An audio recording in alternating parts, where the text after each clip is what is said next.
Alright, I'm going to paint stacking paper mache boxes. One of the keys to paper mache is you got to get it as hard as possible. So what we're going to do is we're going to pay attention to our beginning and our end. So we're going to have multi-purpose sealer to start with, and that is going to give it a super hard gripping finish, and that'll strengthen the box itself. And then when we end, we're going to paint our boxes. We're going to varnish it a couple of times, and then we're going to wax it at the very end to keep the lids going on and off nicely and not sticking while they're in storage, because this is a Christmas set, so it's going to be put away. So I'm going to use this really groovy foam roller. On the inside, I'm going to use a base coat sponge. I think my camera is off center. There we go. Okay, so I'm going to use one of these on the inside, and that's just going to wipe in. I'm going to get gloves on to protect my hands, and both of these are going to make this job a much faster job. Okay, so case in point, I'm actually startled by how fast this goes.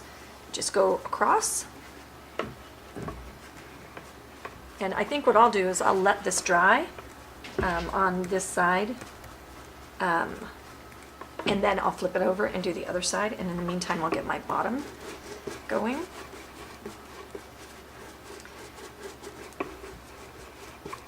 I liken this little roller to like having a pair of roller skates on the bottom of your tennis shoes. It goes so fast because it has that extra rolling going on. So I'll just set this aside and let it dry, and then I'll move on to all my other pieces. Okay, I'd like to show off here how easy this is to do this inside ring. It's just like magically fast. And you get all the way in and you don't have a bunch of streaks and yucky stuff. Alright, I've got some snowflake embellishments, and I'm just going to use this jumbo dauber, and this makes the easiest way to paint something really intricate like this, because it doesn't get all down into all of its details. So just tap it all and get these all base coated. Alright, I've got dimensional effects paste and an Italian sash brush to the tops of our snowflakes. Okay, and then what we're going to do is sprinkle with this fantastic multi-crystal glitter mix.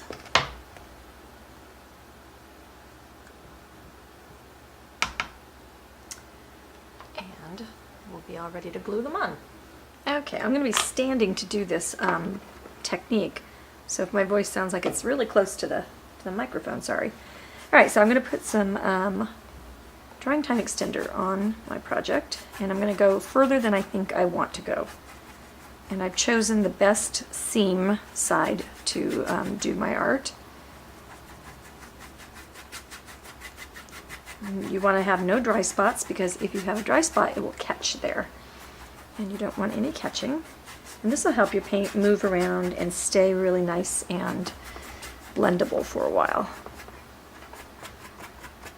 So as you're moving around, if you need to support it, just grab it from inside. Drying time extender does not play well with water, so you want to make sure that you don't have a really wet brush, or that you're using water. It'll kind of get sticky and yucky.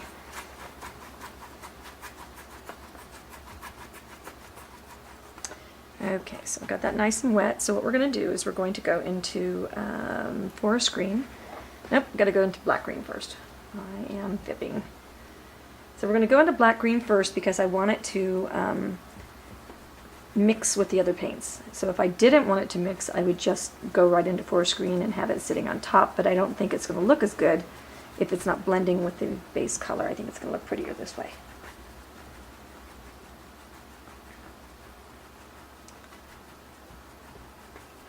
Okay, then we wipe out our brush, pick up some forest green, and now we're going to slip slap and keep you in the middle here.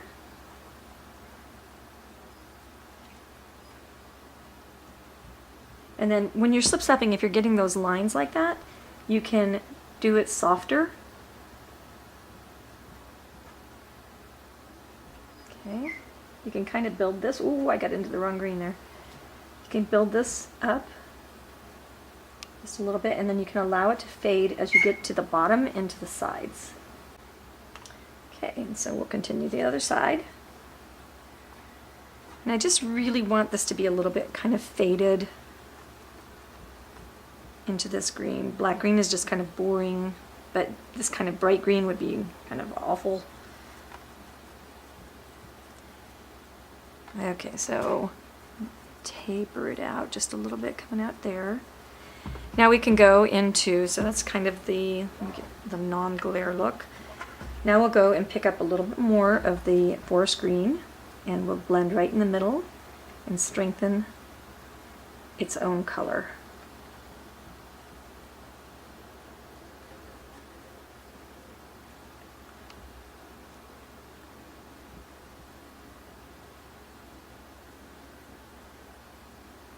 And block it out.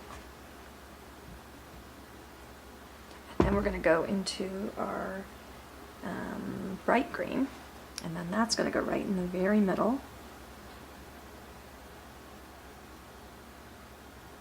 And it's just really kind of wispy stroking. If you even miss a couple times, it's fine.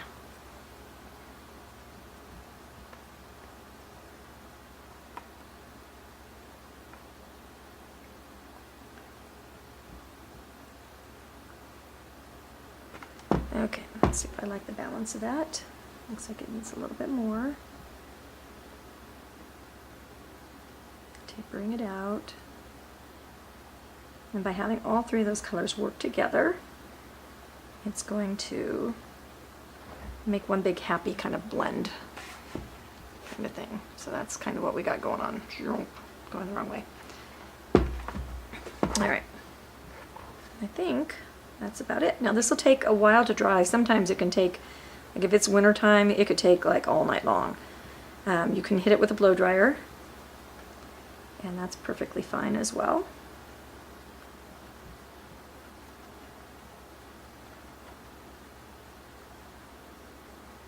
I was going to use sponges, but I'm just not feeling the sponge thing today.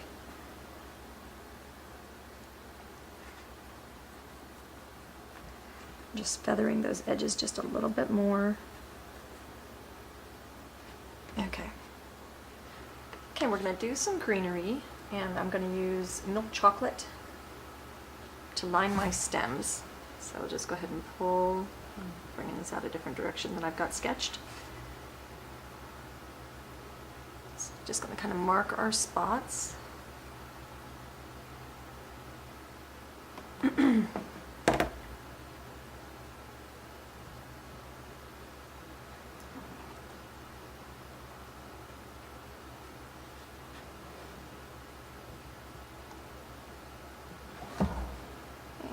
Probably a little bit out here. The key with this kind of stuff is to not make them even all the way around. Okay, then we're going to take some of our black green, and we'll just make the initial pass. Yeah, I'm a little bit worried this isn't going to show. Got my Raphael, and it just makes the most beautiful greenery. The brush kind of forms to your hand. It's got a kind of a flexible little handle, and it's the right length, and it just goes and goes. It's amazing.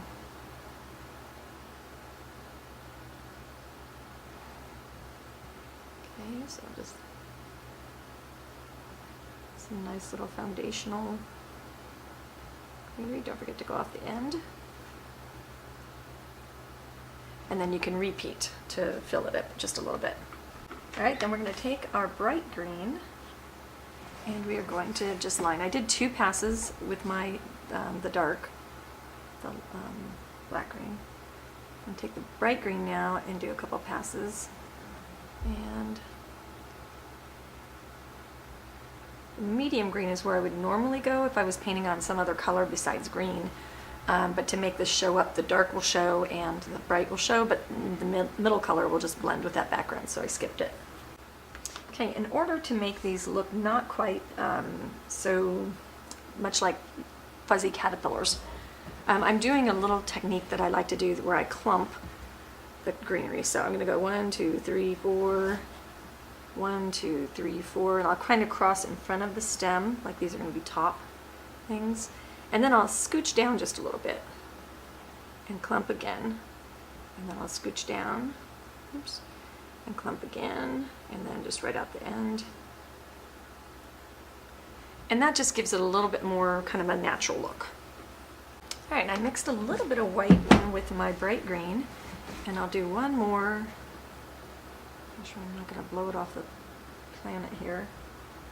One more brightening step.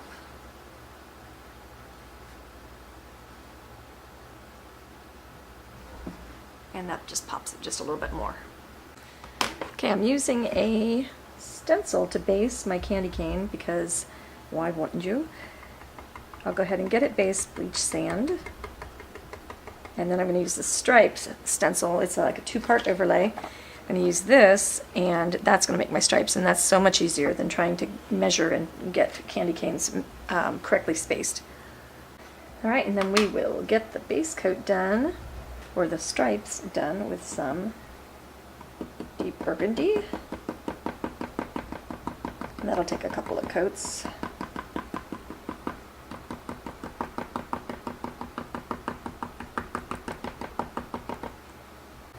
Alright, we're going to take our short bright brush and some midnight blue, and we're going to run it, the shadow on the white stripes. I'm not sure I'm digging that dark blue. Alright, we're going to try uniform blue. And I think that's setting much nicer for me. I'll just run that along both sides of the white stripes.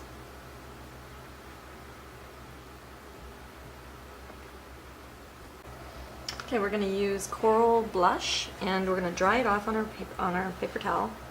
And we're just going to do some kind of dry brushed, hello on camera, dry brushed little streaks of highlight.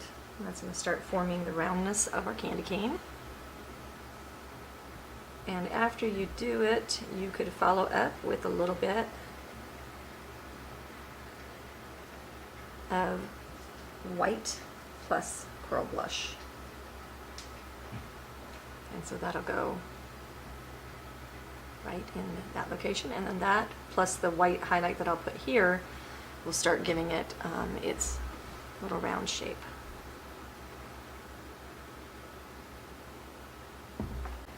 Okay, and then our shade on our red stripes is going to be soft black. And we keep it cleaned off the blue stripe. And that is going to give us a lovely flowing candy cane. Alright, then we're going to go into our white paint. And we are going to just go straight down and give ourselves that shine. And it's going to be kind of a heavy line. Shoot it straight on down, and then come around your corner.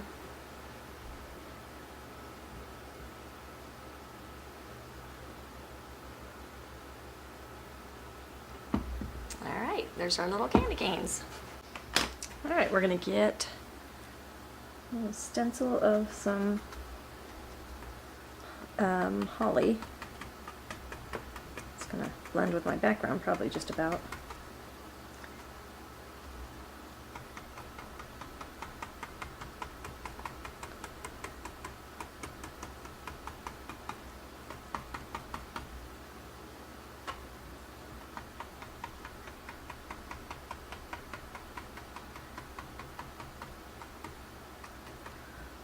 Okay. Alright, so we're going to put some dark, I've got dry rubbing, some dark up the center and up the back of our holly. And we'll switch out to bright green. And the bright green will go all over the tip and the edges.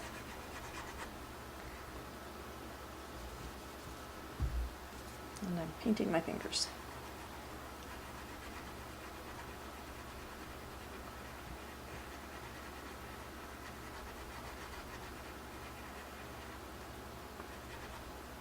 Just a nice fast way to paint some holly. Okay. Okay, and I'll just go ahead and do my highlights while I've got this in my brush.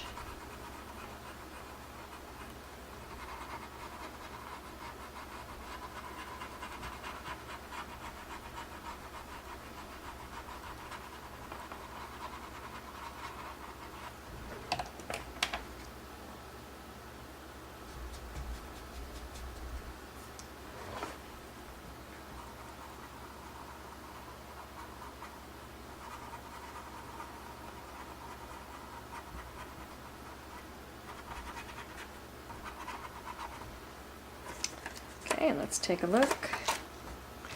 Yeah. It's getting there. I'll have to do a little bit of hand detailing. So I think we'll take some of our funny green that we have, our green gold, and a little bit of our phthalo green yellow. Okay, and I'm having to stand up to paint here. Okay, whoa, hi. Hi, green gold. Give me a little kiss of that. Just to add some pow. And then a little of the phthalo back there.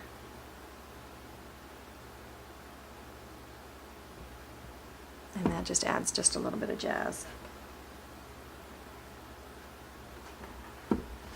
I'm not liking, I'm going to let that yellow-green dry and see if I like a little bit of that green over the top of it.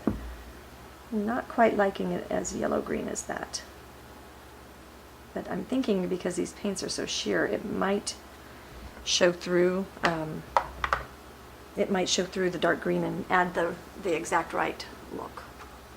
Okay, now we're going to go over and give ourselves some of these great big giant berries. Using our pinky dauber. And we'll treat those just like we did on the Merry Christmas box. And we'll go ahead and give some black green veins.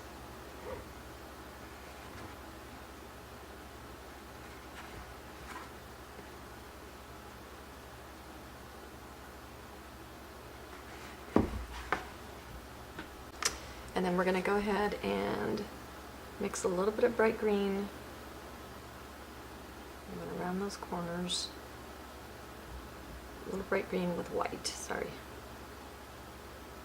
Train of thought had a train wreck. Okay. And then a final shazowie with a little bit of white,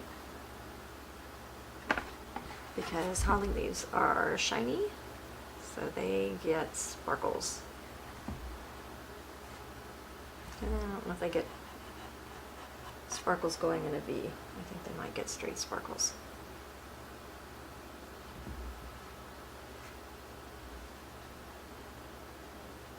Alright, got my lid based with deep burgundy. I'm going to shade the edge with soft black.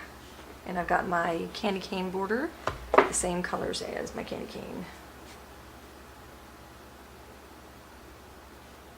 Just want to go right around and just give it a little bit of antiquing.